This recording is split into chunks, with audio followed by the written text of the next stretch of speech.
বলে ফেল। তুই আসলে বিয়ে করছিস? নকলে কি করে বিয়ে করে? বিল্লাল চসূচক শব্দ করলো, টেবিলে কোনোই ঠেকিয়ে বলল, তুই ওয়েন্দিলাকে আসলে বিয়ে করছিস? অভ্র ভনিতা ছাড়াই উত্তর দিল, হ্যাঁ। কেন? ওয়েন্দিলা কেন? তোদের যা অতীত তাতে সংসার তো যুদ্ধ ময়দান হয়ে যাবে রে। অভ্র হাসলো, যা দুর্বোধ্য ঠেকলো বিল্লালের কাছে। বিরক্তি নিয়ে বলল, হাসিস না তো, বিরক্তি লাগছে। কি উদ্দেশ্যে বিয়ে করছিস সেটা বল। কোনো উদ্দেশ্য নেই, উদ্দেশ্যহীন বিয়ে আমার। তাই বলে ওয়েন্দিলা? ওর থেকে ভালো আর কে আছে? শোন, বিবাহিত জীবন মানেই স্বাধীনতার অবক্ষয়, মনোরঞ্জনের দুর্যোগ। ঐন্দ্রিলার সাথে থাকলে এ দুটো কখনোই হবে না।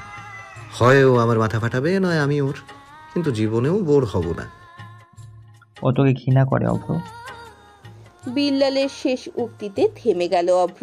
কিছুক্ষণ চুপ রইল, তারপর সহাস্য কণ্ঠে বলল, এজন্যই তো কখনো বোর হব না। বিল্লাল কথা বাড়ালো না। লাভ নেই এই আধ পাগলের সাথে কথা বাড়িয়ে। সকাল থেকেই নীলাম্বরের আজ মন খারাপ। সূর্যের তেজ ভীষণ ক্ষীণ। মেঘ করেছে দক্ষিণে, বাতাস নেই, তবে বৃষ্টি হতে পারে। ওয়েন্দ্রিলা বের হলো দেরি করে। কেচি গেট খুলতেই শান্ত মেজাজ খিচিয়ে গেল। সামনের দোকানে পায়ের উপর পা তুলে বসে আছে অভ্র, হাতে একটি জ্বলন্ত সিগারেট। বিল্লাল একটি রিক্সা ডেকে বলল, ভাবি রিক্সা ওঠেন। ভাবি শব্দটা বিষের মতো ঠেকলো যেন। সাপের মতো ফোঁস করে উঠল ওয়েন্দ্রিলা। এই আমি তোমার কোন ভাইয়ের বউ? একদম আজে বাজে নামে ডাকবে না, আপু বলে ডাকবে আমায়। বিল্লাল বিপাকে পড়ল। এই সাপে নেউলের যুদ্ধ সে মনে শহীদ হবে। আমতা আমতা করে বলল, আচ্ছা আপু রিক্সা ওঠেন। রিক্সায় উঠতে যাবে অমনি কোথা থেকে অভ্র এসে বলল, ওকে, তোর মায়ের পেটের বোন? আপু বলছিস কেন? আমার বউ ও, ভাবি বল। আমাকে ভাবি রাখলে তোমার খবর আছে বিল্লাল। ওকে ভাবি না ডাকলে তোকে গোডাউনেই ঢুকতে দেবো না। খাইস আর সিগারেট। বিল্লাল ভালো হবে না কিন্তু। দুজনের যন্ত্রণায় অতিষ্ঠ হয়ে গেল বিল্লাল। অধৈর্য হয়ে বলল, হ্যাঁ থামবি তোরা। এই ভাবি আপু আপনি রিক্সা ওঠেন, এখন উঠবেন, নয়তো আমার থেকে খারাপ কেউ হবে না। বিল্লালের ধমকে উভয় শান্ত হলো। বাধ্য হয়ে রিক্সায় উঠল ওয়েন্দ্রিলা, কারণ বৃষ্টি নামবে। এই বেয়াদপের জন্য সে ভিজবে কেন? বিকালের মেঘলা অম্বর তলে ঘাসের উপর বসে রয়েছে ওয়েন্দ্রিলা। অপেক্ষা নিজের গাধা প্রেমিকের। হ্যাঁ, ওয়েন্দ্রিলা প্রেম করে। প্রেমের বয়সকাল 3 মাস। প্রেমটা গতানুগতিক ধারাতেই হয়েছে। ছেলেটি তার কলেজেই পড়তো। সেই সময় থেকে তাকে পছন্দ করত। সেই পছন্দের সূত্র ধরেই প্রেম। ওয়েন্দ্রিলার মাঝে মাঝে প্রশ্ন হয়, তার মতো রাগচটা ঝগড়ুটে মানুষের সাথে এই ছেলেটা কি করে মানিয়ে নিচ্ছে। অবশ্য দরকারের সময় তাকে কোনো কালেই পাওয়া যায় না। এই যে 3 দিন যাবৎ হন্যে হয়ে ওয়েন্দ্রিলা তাকে খুঁজছে। মহাশয়ের টিকিটিও পেল না সে। আজ ফোন খুলেছে। ওয়েন্দ্রিলা ফোন ধরতেই বলল, তোমার সাথে আমার জরুরি কথা আছে। ফলে বিয়ের কথাটা আর বলতে পারল না ওয়েন্দ্রিলা। গাধার নাম পিয়াল। আধ ঘন্টা হয়ে গেছে, এখনো পিয়ালের দেখা না মেলায় বিরক্ত হয়ে উঠে যেতে নিলেই তার দেখা মিলল। রাগী স্বরে শুধাতেই নেবে দেরির কারণ। লক্ষ্য করলো ছেলেটির চোখের নিচে কালশিটে, বা হাতটা গলায় ঝুলানো। অস্থির স্বরে শুধালো, এগুলো কি হয়েছে? কি আবার হবে, মার খেয়েছি। মেরেছে তোমাকে? কে আবার? তোমার পাড়ার গুন্ডাগুলো। অভ্র শুধু মারেইনি, বলেছে তোমার সাথে কথা বললেও আমাকে আইসিইউতে পাঠিয়ে দেবে। ঐন্দ্রিলা, আমি আগে জানলে কখনোই তোমার সাথে প্রেম করতাম না। আমাকে মাফ করো, আজ থেকে তোমার আমার ব্রেকআপ। পিয়ালের দিকে স্তব্ধিত চোখে তাকিয়ে আছে ওয়েন্দ্রিলা। তার কানে কথাগুলো আসছে, কিন্তু মস্তিষ্ক অনুধাবন করতে পারছে না। বিমূঢ় স্বরে শুধালো, তুমি আমার সাথে ব্রেকআপ করতে চাও? পিয়াল একটু রয়ে শুয়ে বলল, ব্রেকআপ একটা খুব নর্মাল ব্যাপার ঐন্দ্রিলা, এখানে ভেঙে পড়ার কিছুই নেই। আর এমন তো নয় যে আমাদের সম্পর্ক যুগ যুগান্তের। মাত্র 3 মাসেরই তো। হ্যাঁ, পিয়াল এবং ওয়েন্ড্রিলার সম্পর্ক 3 মাসের। ওয়েন্ড্রিলা যে পিয়ালকে পাগলের মতো ভালোবাসে এমনটা নয়, তবু এই ব্রেকআপ কথাটা মানতে কষ্ট হচ্ছে তার, খুব কষ্ট হচ্ছে। মস্তিষ্ক মানতেই পারছে না। কোথাও না কোথাও সে পিয়ালকে ভরসা করতে শুরু করেছিল। পিয়াল গাধা প্রকৃতির ছেলে, 1 নাম্বারের ভিতর ডিম। এজন্য তার প্রতি খুব মায়া হতো ওয়েন্ড্রিলার। এখনো মনে আছে, এই ছেলেটা প্রেমের আগে সারা সারা রাত ওয়েন্ড্রিলার জন্য বসে থাকতো, যেন মেয়েটি একটুখানি তার সাথে কথা বলে। তখনও ওয়েন্ড্রিলা রাগছটা ব্যবহারই করতো, তার সাথে খ্যাচপ্যাচ করতো। অথচ ছেলেটি প্রেম গোলা স্বরে বলতো, তোমার রাগী কণ্ঠ শুনলেই চিত্ত শান্ত হয়ে যায়। প্রেম হলে রাগতে ভুলো না, যদি ভুলেও যাও আমি রাগিয়ে দেব তোমায়। অথচ আজ ছেলেটা এমন কাপুরুষ সেটা মানতে পারছে না ওয়েন্ড্রিলা। বিমূঢ় স্বরে সে শুধালো, সামান্য মারেই তোমার প্রেম উধাও হয়ে গেল? আজীব, আমি তোমার জন্য মার খাবো কেন? পিয়ালের উক্তিটা মাথায় শুন ধরিয়ে দিল। ওয়েন্ড্রিলার দৃষ্টি ধারালো হয়ে গেল। ক্ষণিকের কষ্টটা ধপ করে অপমানের মতো ঠেকলো। কি বিশ্রী সেই অপমান! ঠিকই তো, 3 মাসের প্রেমের জন্য সে মার খাবে কেন? নিজের উপর চরম রাগ হলো। কেন দ্বিতীয়বার ভুল মানুষকে বিশ্বাস করতে গেল সে? পিয়াল একটু থেমে বলল, আমাদের প্রেম মাত্র 3 মাসের ওয়েন্দ্রিলা। 3 মাসে এত প্রেম হয়নি যে আমি আইসিইউতে যাওয়ার রিস্ক নেব। এমনিই তোমার জন্য মার খেয়ে হসপিটালে পড়েছিলাম। 3 দিনের তোমার সাথে প্রেম করে আমার 20,000 গচ্ছা।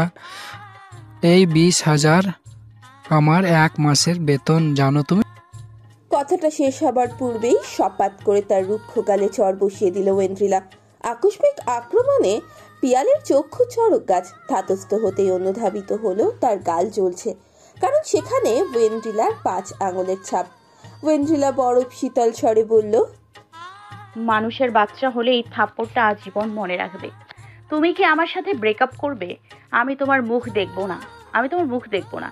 আর তোমার বিকাশে 20,000 টাকা পাঠিয়ে দিব, ক্যাশ আউট খরচ সহ। ওই টাকা দিয়ে ধুয়ে ধুয়ে পানি খেও, গাধা কোথাকার। ওয়েন্ড্রিলা আর এক মুহূর্ত দাঁড়ালো না, দ্রুত পায়ে হাঁটতে লাগলো। পেছন থেকে পিয়ালের কণ্ঠ কানে আসছে, সে ডাকছে, কিন্তু ওয়েন্ড্রিলা দাঁড়ালো না। সে এই গাধাটার মুখ দেখবে না আর কখনো। আকাশ তীব্র স্বরে হুঙ্কার দিচ্ছে, কাঁপছে ধরণী। এলোপাথারি মাতাল হাওয়ায় উড়ছে ধুলো। মানুষেরা ছুটছে একটা নিরাপদ আশ্রয়ের জন্য। এখনই কেঁদে ভাসাবে ধরণীর বুক। অথচ এই ঝোড়ো হাওয়ায় মাতাল পায়ে হাঁটছে ওয়েন্ড্রিলা। চুলগুলো উঠছে দিক বেদিক। মেঘলা কৃষ্ণ গগনের মতো ওয়েন্ড্রিলার মন আকাশেও আজকে জমেছে মেঘমেদুর। তারা গর্জন করছে, কিন্তু পড়ছে না, কারণ ওয়েন্ড্রিলা অন্যের জন্য কাঁদে না। তবে সারা শরীরে ভীষণ রাগ ভিড় করেছে তার। যে হাতে পিয়ালকে মেরেছে সেটা জ্বলছে, সেই সাথে জ্বলছে অন্তরটাও। একটা প্রেমিক জুটিয়েছিল, সেটাও দুর্দিনে কাপুরুষ বের হলো। এই সব কিছু হয়েছে ওই মহাবাদর ছেলেটির জন্য। সে তার জীবনটাকে জ্বালিয়ে পুড়িয়ে ছারখার করে দিচ্ছে, অথচ বিন্দু মাত্র গ্লানি নেই তার। ওয়েন্ড্রিলা থামলো, ফোঁস করে একটা নিঃশ্বাস ছাড়লো, তারপর একটি রিক্সাকে ডাকলো। ভাড়া 20 টাকার বদলে রিক্সাওয়ালা 40 টাকা চাইলো। তাতেও রাজি হলো ওয়েন্ড্রিলা, কারণ এখন সে যুদ্ধ করতে যাচ্ছে। এই 10-20 টাকায় তার কিচ্ছু যায় আসে না। বিল্লাল চেয়ারে গা এলিয়ে রেখেছে। ছেলেপুলেগুলো খেতে গেছে, এখনো আসেনি। অভ্র গোডাউনের ভেতরে সারের বস্তা গুনে মেলাচ্ছে সে। বিল্লালের গোডাউনের ভেতরে গরম লাগছিল বিধায় বাইরে এসে বসেছে। আজ তুমুল বৃষ্টি হবে মনে হয়। আকাশের দিকে বৃষ্টির আগমনের প্রতীক্ষায় করছিল। অমনি ঝড়ের বেগে একটি ব্যাটারি চালিত রিক্সা থামলো দোকানের সামনে। রিক্সা থেকে সেকেন্ডের মধ্যে নামলো ওয়েন্ড্রিলা। বিল্লালকে কাট গলায় বলল, বিল্লাল, অভ্র কোথায়? হ্যাঁ, বলছি, হারামিটা কোথায়? বিল্লালের সময় লাগলো বুঝতে কি হচ্ছে। আমতা আমতা করে বলল, গোডাউনে। আচ্ছা, তুমি ওনাকে 40 টাকা দিয়ে দাও। একেবারে কঠিন ফরমান জারি করে গট গট করে গোডাউনের দিকে চলে গেল ওয়েন্ড্রিলা। বিল্লাল হতবাক দৃষ্টিতে চেয়ে রইল।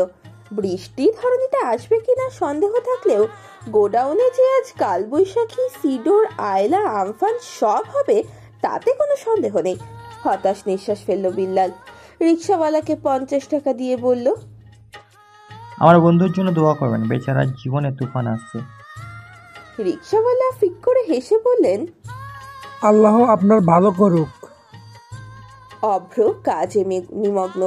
সারের বস্তাগুলো গুনে টুকে রাখলো সে। চেয়ারে বসতে না বসতেই ঝড়ের বেগে ওয়েন্দ্রিলা হাজির হলো তার সামনে। এই বিস্ময় কাটিয়ে উঠতেই যাবে অমনি প্রশ্ন ছুড়ল, তুই পিয়ালকে মেরেছিস কেন? অভ্র স্থির চোখে তাকিয়ে রইল কয়েক পলক।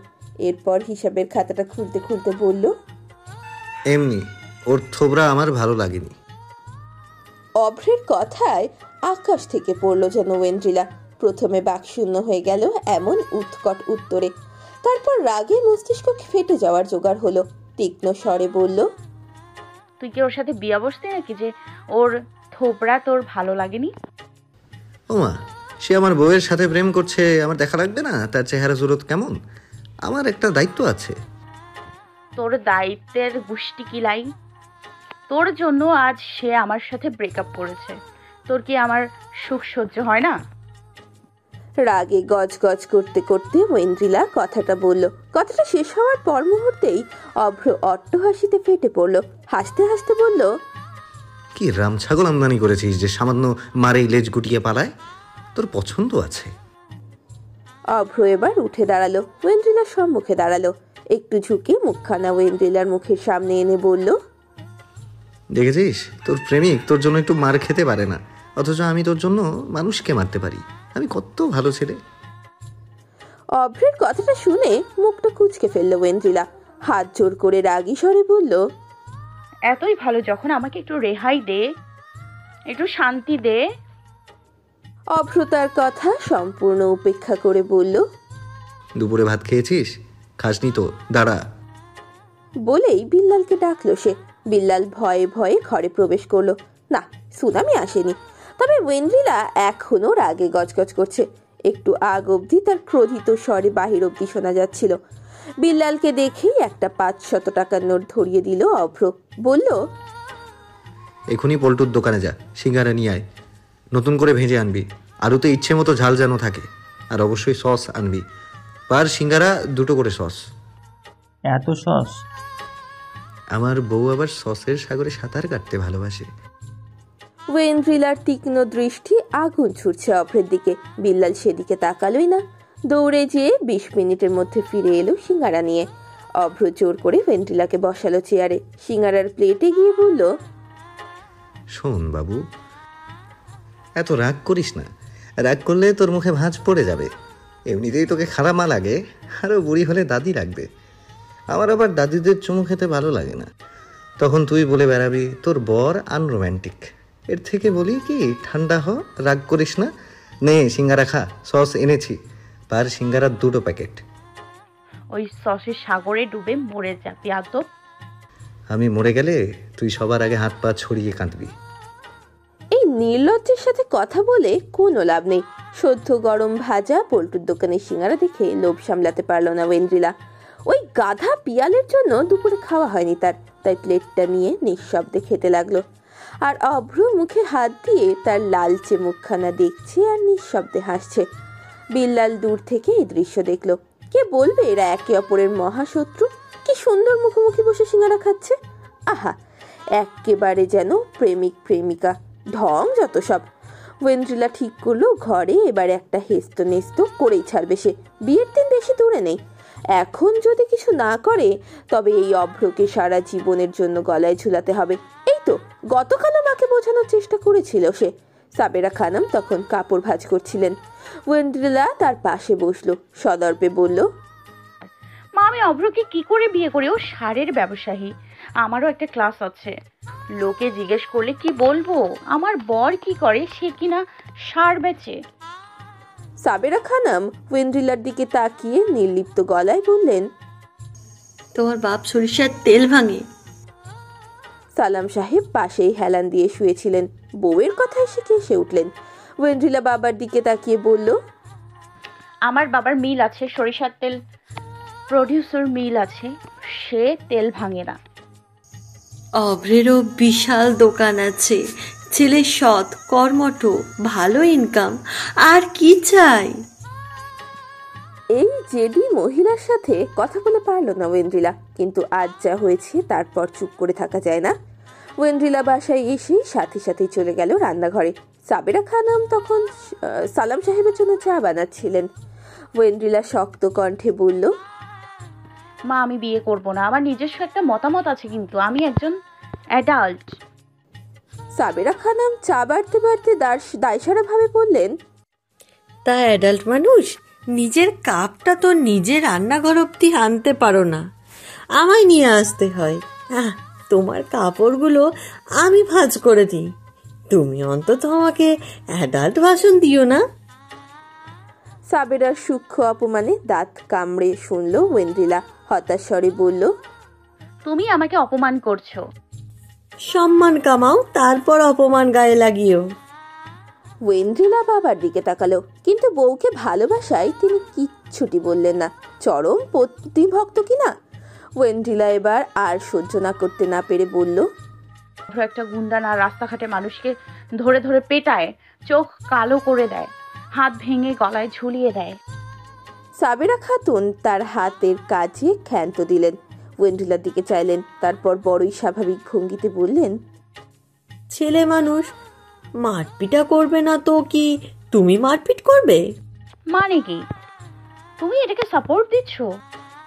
দেখো, ও একজন দামড়া জোয়ান ছেলে, রক্ত গরম, একটু হাত পা চালানো তো মন্দ না।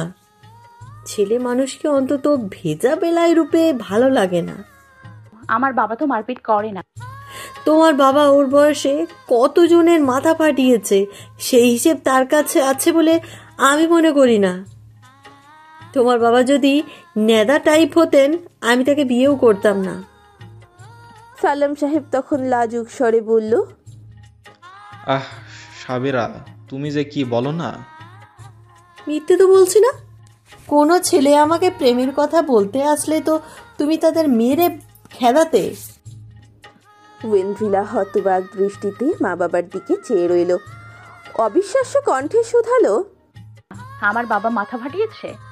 হ্যাঁ, তার যা রাগ ছিল বিয়ের আগে, এদিক ওদিক হলেই মানুষকে উঠিয়ে মাটিতে আছাড় দিত। একবার জেলেও গেছে। অভ্রের সে রেকর্ড তো নেই।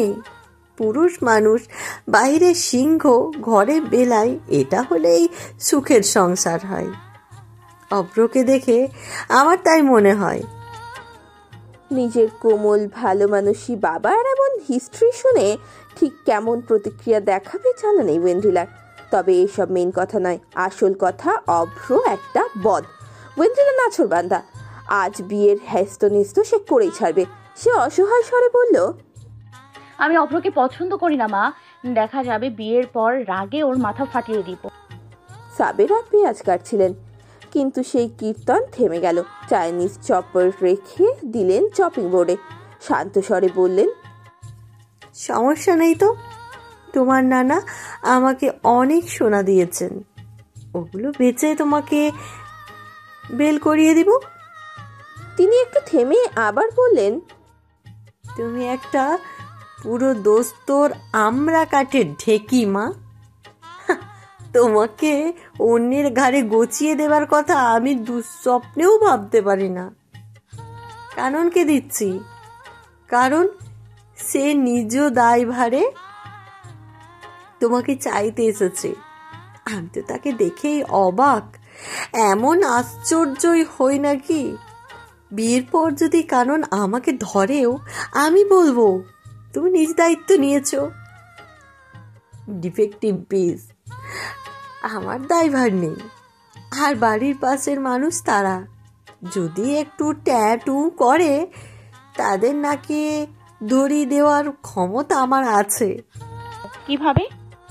ওদের বাড়ির মাঝে তোমার দাদা 1 শতক জমি আছে, সেটা তাদের লিখে দেওয়া হয়নি। তোমার সাথে একটু এদিক ওদিক করলেই আমি ওই বাড়িতে রোড রোলার চালাবো। তাই মা, এই সুযোগ আমি হাতছাড়া করতে পারবো না।